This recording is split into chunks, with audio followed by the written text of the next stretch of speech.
So this local focus leads me to my sort of the last sections I want to talk about, and I want to talk about HalCon. And HalCon's a big local comic and fan festival in Halifax. It happens every year in the fall. And I've sold T-shirts, etc., through my Starship Start Here stuff at HalCon since 2011. And this year they actually sold out of vendor slots. And they're getting too big for the current space, so they sold out of vendor slots. So it turned out I wasn't actually able to get in. Instead, I had a booth at the Boston Pizza down the street. But that meant that actually I was able to actually go and attend HalCon just as a visitor. And it turned out to be a fascinating glimpse into the future of fame. I was already thinking about this talk when I went to HalCon, and a lot of things sort of showed up to me and suddenly made a lot more sense. And it was a really interesting snapshot of all these different aspects of how fame is distributed in the current world and how it's going to continue to be so in the future. So the first thing was the VIPs and the quote-unquote famous people. And the thing is, so many of the people who are the VIPs in the shows at HalCon are not all that famous that often.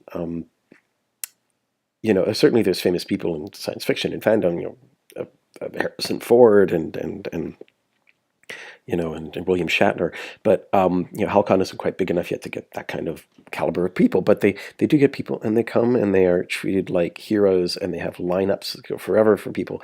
And some of the ones I found interesting were for example, here you have Garrett Wang, there's a guy on the left, who was sort of a second tier character on the second least popular Star Trek series.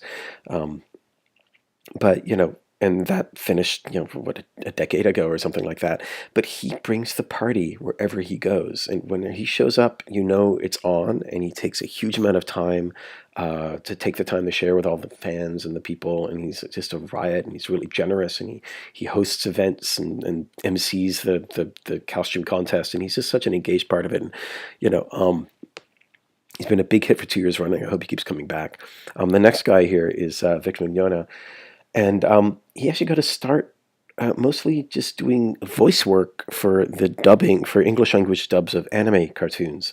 And he sort of parlayed that into a wider awareness, and his interesting projects. He does music, and does sort of fan-made Star Trek shows. But his original fame was from just doing voice work on dubbing. I mean, who even does the dub? You're supposed to read the subtitles and listen to the original Japanese, right? I don't know. Anyway, but I actually, in 2013, I had my booth right near the exit area from where the photos were taken, and everyone leaving Garrett Wang's photo sessions had a big grin on their face, and Vic Mignogna actually had groupies like you would not believe. He had like all these, it was like the Beatles earlier I showed you. Just these teenage girls were just freaking out about the fact, oh my God, he's so cute. I don't believe he just had the picture. There's a picture with him. I'll never washing his hand again, kind of thing.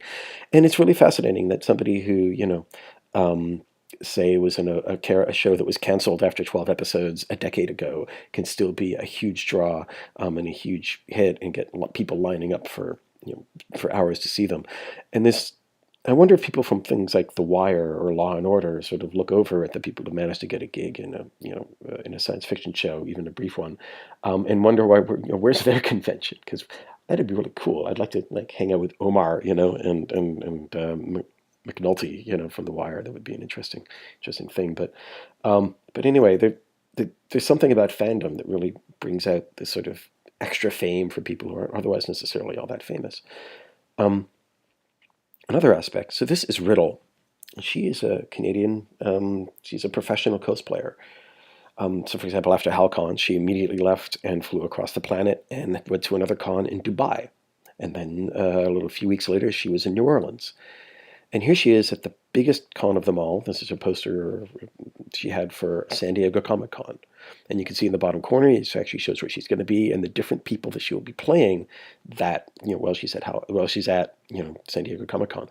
So this is someone who's basically famous, not merely, but basically she's famous for dressing up like other famous people. She's temporarily getting the fame from other famous comic book characters or other creations that she's made herself.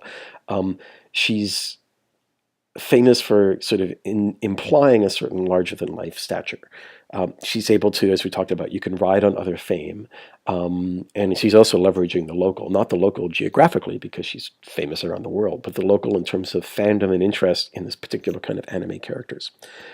But cosplay what's really fascinating about HalCon and fandom in general is that cosplay isn't just for the stars, it's for everybody.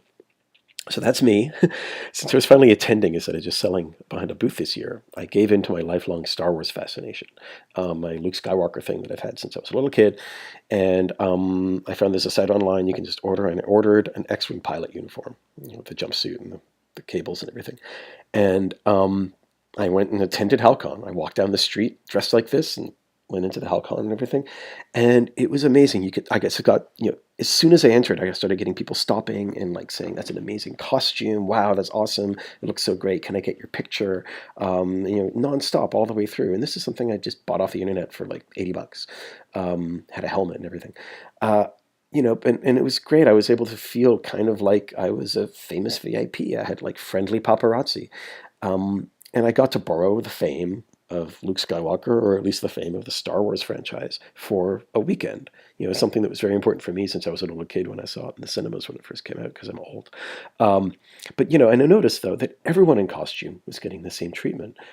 Everyone was getting, people were asking them for pictures, were complimenting on their outfits, and it was all a way of sharing little slices of fame with each other.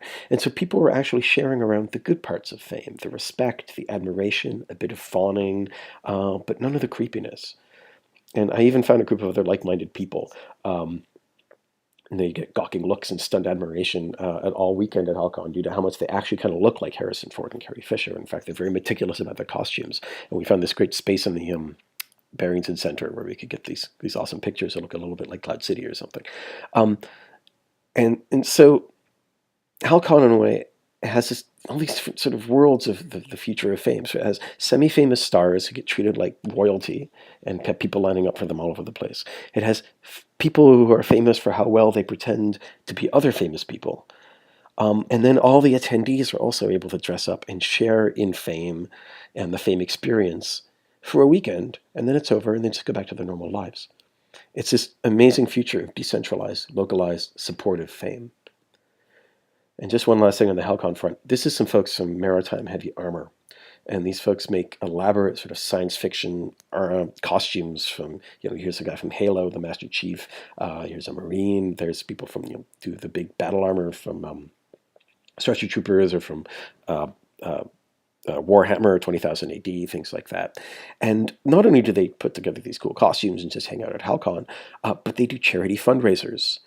They march in parades. And the Master Chief here actually even visits sick children in hospital because they're thrilled to see this guy from Halo, this video game they played. And it's a bit like, I guess, Mickey Mouse at Disneyland. He's just a person in a costume. Mickey Mouse as a cartoon doesn't really have physical existence. But kids love to see the representation of this famous person or figure. And this person is able to do that. And this sort of brings me to my best experience in microfame in the last year. And that would be ObCon. This is Auburn High in Cole Harbor, and the kids there organize their own small Comic-Con, just in the school gymnasium, on a Saturday in April. And they reached out to me out of the blue and emailed me and asked me to be part of it because of the Starship Start Here thing. And of course I said yes, and there's nothing as genuine as the enthusiasm of a high school kid. And they were really thrilled that I was going to be coming. And sort of part of me is thinking, this is great, but come on, I just do this stuff for, silly jokes. I make these pictures, or, it'll take maybe an hour and do some silly Photoshop work and then stick it on the internet. But for them, this was a really big deal. So, very nice. I drove out the weekend before, got some pictures of the place, and I actually spent an evening putting together a special picture for them, which I put on the site and turned into a poster. Their sports team is called the Eagles, so I got got several spaceships out there from science fiction and real science fact called the Eagle. So there's the Eagle lunar lander, and then there's the Eagle there from Space 1999, and I printed those up and brought it along to the show. So there's my booth. There I am at ObCon. There's my booth in the far left. I'm not there because I'm taking the picture. But you can see next to me was Faith Erin Hicks and Joel Duggan, both of whom are actual artists with talent. And they have books and publishing. Joel Duggan has a notable podcast. Faith Erin Hicks is actually does work for like Dark Horse Comics and, on like comic brands and lines, names you actually recognize, which is really awesome. And we're all just there as part of the same sort of hanging out at ObCon, which is really, really cool. And near the end of the day, after they'd finished most of their other stuff and running around and organizing, the organizers came by my booth and they looked through all of my quote unquote art, and they really enjoyed it. They were flipping through, and at one point, one of them just flipped through to one of the pictures I have, which is of the AT-ST walkers on Citadel Hill, and he just shouted out of pure joy, "This is the best day of my life!" And I mean, it's so awesome. These things I throw together really quickly that seem to make an impact. And so they ended up actually buying one of the posters and the frame it came with, and it got it all signed by all of the organizers on the front, and then signed by all of the guests on the back. And then they framed it and did a bunch of group shots with it, and that's now hanging up in the student room, in the student society room at Auburn High, as a memento, as a physical memento of this amazing, event that these kids put together. So something I threw together in a few hours, maybe after a few drinks, as part of a ongoing thing I've done, is also just a bit of a laugh to sort of play with viral stuff and spaceships, is now something that's now part of their most cherished high school memories, and something that some of these people will be remembering fondly for the rest of their lives. And for them, I was a VIP. I was also letting them share their local reality with this enhanced reality, which is one of the things I like to do with Starship Start here. But mega famous people, Brad Pitt, Angelina Jolie, whoever, can make people happy by simply showing up, and they can use their influence to support charities and other things, and they can really make people's day by giving them some attention. But in a way, anybody who makes stuff, anybody who's got any kind of audience, is important in a certain way to the people in that audience. And if it's reached a tiny scale, even if it's micro fame, you have a micro audience, but you can still make that micro audience happy. And we all have that ability to be like the little tiny version of Brad Pitt, to be able to share, even if it's in a small way.